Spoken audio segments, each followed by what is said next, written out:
លោកអ្នកដែលបានឮឬទេ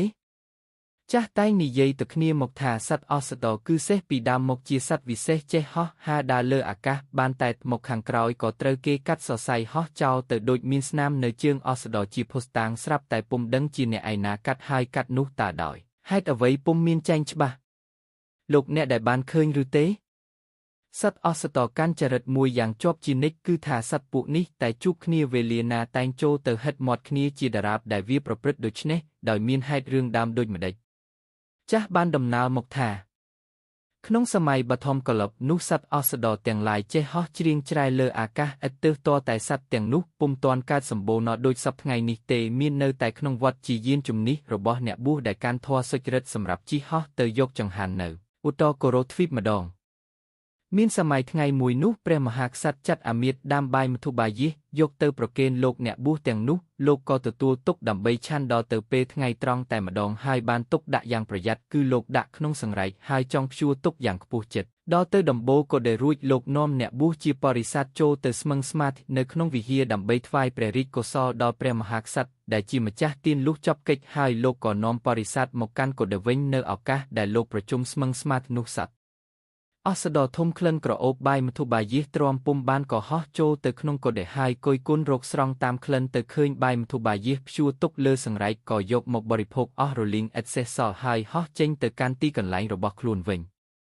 លុះដល់ពេលថ្ងៃត្រង់លោកប្រជុំពួកអ្នកបួសជាបរិស័ទដើម្បីចែកបាយមធុបាយសនោះព្រោះជាបាយត្រកាលណាស់មានតែព្រះមហាក្សត្រទើបមានសោយលុះលោកអ្នកបួសមកប្រជុំហើយក៏បង្គាប់ឲ្យសាមណេរមួយរូបឲ្យឡើងលើធ្នឹមបង្ហូតសង្រែកចុះមកស្រាប់តែសាមណេរនោះស្រែកឡើងថាពុំឃើញមានអ្វីនៅក្នុងកញ្ជើលើសង្រែកថាហើយក៏ស្រែកខ្សែបង្ហូតសង្រែកនោះចុះមកលោកគ្រូចៅអធិការនឹកហួសចិត្តណាស់ក៏លាន់ព្រះអស្ថាយីឯ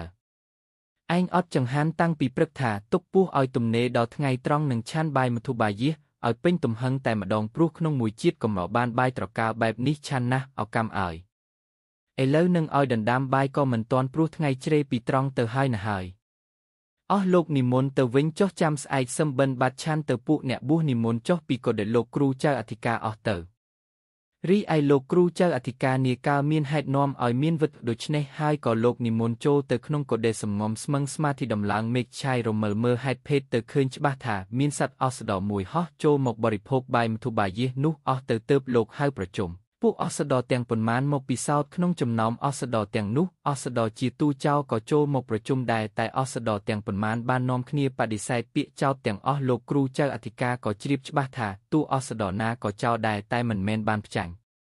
ផ្ចាលទេដោយលោកពិចារណាទៅយល់ឃើញថាតួអស្តរចំណេរទៅមុខបើនៅតែមានរិទ្ធហោះហើរលើអាកាសបានដូច្នេះមុខជានឹងធ្វើអន្តរាយផ្សេងដល់ពួកមនុស្សខ្លាំងណាស់ទើបលោកមានពុទ្ធដីកាថាចាប់ដើមពីថ្ងៃនេះទៅអញនឹងបន្ថយរិទ្ធឯងរាល់គ្នាឲ្យសមនឹងសភាពរបស់ឯងដែលល្មមទៅរួមជាមួយនឹងពួកមនុស្សលោកបានលុះលោកបានប្រាប់ដូច្នេះហើយទើបលោកយកកាំបិតកោវះកាត់សរសៃហោះរបស់សត្វអស្តរទាំងនោះចេញហើយលោកប្រាប់ថាតាំងពីថ្ងៃនេះរៀងទៅត្រូវឯងរាល់គ្នាទៅជាសត្វបម្រើមនុស្សលោកដើម្បីដោះថ្លៃបាយមធុបាយសដែលមនុស្សទាំងឡាយគេចិញ្ចឹមអ្នកបួសចាប់ដើមពីនោះមកសត្វអស្តរទាំងឡាយលែងចេះហោះហើរបានទៀតក៏មានសេចក្តីតូចចិត្តទុំនឹងអស្តរដែលរកមុខមិនឃើញក្នុងកិច្ចប្រព្រឹត្តចោរកម្មនោះទើបនាំគ្នាតាំងបដិញ្ញាថានឹងស៊ើបរកមុខឲ្យឃើញប្រាកដហើយនឹងរួចគ្នាធ្វើទណ្ឌកម្មឲ្យធ្ងន់ពេញកម្លាំងតែម្ដងហេតុនេះហើយបានជាអស្តរទាំងឡាយតែកាលណាបានជួបគ្នាវាតែងហិតគ្នាទៅវិញទៅមកលុះហិតបានក្លិនទៅវិញទៅមកឃើញដូចជាក្លិនបាយមធុបាយសក៏ចោទគ្នាទៅវិញទៅមកហើយស្រែកប្រកែកដោយសំឡេងយ៉ាងខ្លាំងថាទេលួចគេវាគ្រាន់តែគេទាន់វាក្រែ